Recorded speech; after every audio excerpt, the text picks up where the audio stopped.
안녕하십니까, 백선입니다. 8월 11일 화요일 장전 브리핑 출발하겠습니다. 뉴욕의 한 주는 엇갈리면서 시작했습니다. 경기 부양책을 주시하며 지수들은 다른 양상을 보였는데요. 3대 지수 중에서는 나스닥 많이 하락했습니다. 자세한 지수 상황 살펴보겠습니다. 다우지수와 S&P 500 지수는 7거래일 연속 상승했습니다. 특히 S&P 500 지수는 사상 최고가를 눈앞에 두고 있습니다. 다우지수는 1.3% 상승하며 27,791선에 마쳤고요. S&P 500 지수는 9.19포인트 오른 3,360.47포인트의 종가 형성했습니다. 나스닥 지수만이 하락했습니다. 0.39% 빠지며 1,968선에 마감했습니다. 마가 중에서는 애플만 상승했고 테슬라는 2% 넘게 떨어졌습니다. 반면 세계 경기의 가늠자인 캐터필러는 5% 넘게 뛰었습니다. 시장에는 호재가 많았습니다. 코로나19의 확산세는 둔화되고 있습니다. 추가 경기 부양 기대감도 지속되고 있고요. 경제 지표도 양호하게 나타났습니다. 하지만 미국과 중국 사이의 갈등은 증시에 부담으로 작용하고 있습니다. 먼저 코로나19의 확산세는 다소 둔화됐습니다. 어제 코로나19 신규 확진자 수는 약 4만 7천 명으로 집계됐는데요. 일주일 사이에 최저치입니다. 고드만삭스는 코로나19 백신 기대감 속에 내년 미국 성장률 전망치를 조정했는데요. 기존의 5.6%에서 6.2%로 상향했습니다. 미국의 추가 경기 부양책에는 낙관론이 우세합니다. 아직까지 불확실성은 남아있는데요. 트럼프 대통령은 지난 주말 행정조치에 전격 서명했습니다. 행정조치에는 실업보험 추가 지원 규모를 주당 $400로 낮춰 연장하는 것과 급여세 납부를 유예하는 방안 등이 담겨 있습니다. 이날 발표된 경제 지표도 대체로 양호했습니다. 미국 노동부가 발표한 6월 채용 공고는 588만 9천 명으로 지난달보다 약 52만 명 증가했고요. 미국의 고용 추세 지수도 50.89로 석 달 연속 상승 흐름을 이어갔습니다.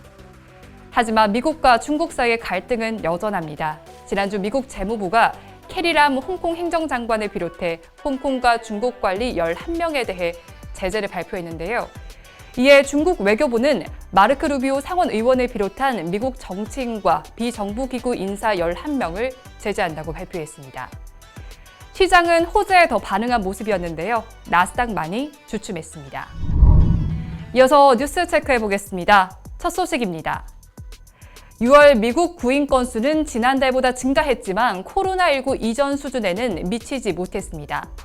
6월 구인과 이직 보고서에 따르면 구인율은 4.1%로 5월의 3.9%에 비해 0.2%포인트 확대됐는데요.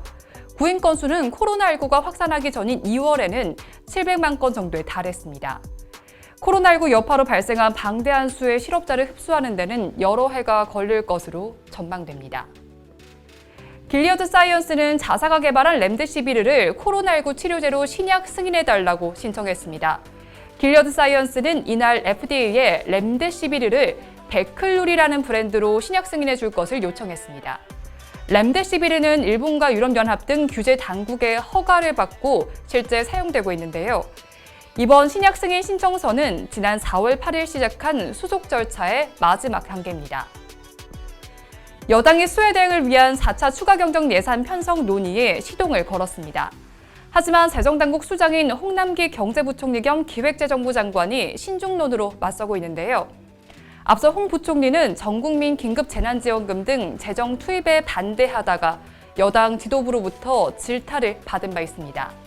한 해에 4차례 추경이 편성되는 건 과거 1961년 이후 무려 59년 만에 있는 일입니다.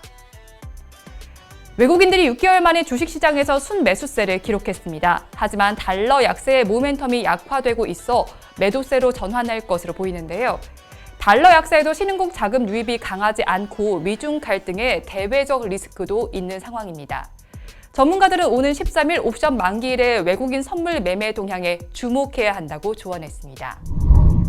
다음으로 환율 보겠습니다. 달러 인덱스는 경기 부양책을 주시하며 상승했습니다.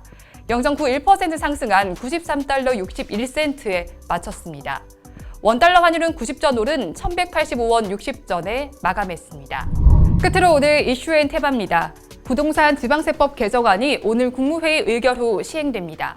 종전에는 3주택자까지 주택가액에 따라 취득세가 1에서 3%였는데요. 이번 법안 시행을 통해서 2주택자는 8%, 3주택 이상 보유자는 12%를 내야 합니다. 조정 대상 지역 내 3억 원 이상 주택에 적용되는 증여 취득세율은 3.5%에서 12%로 오를 것으로 전망됩니다. OECD가 한국경제보고서 2020을 공표합니다. 화상 연결을 통해 한국 언론에 관련된 브리핑도 하는데요. 이번 보고서는 2018년 이후 2년 만에 발간되는 것입니다.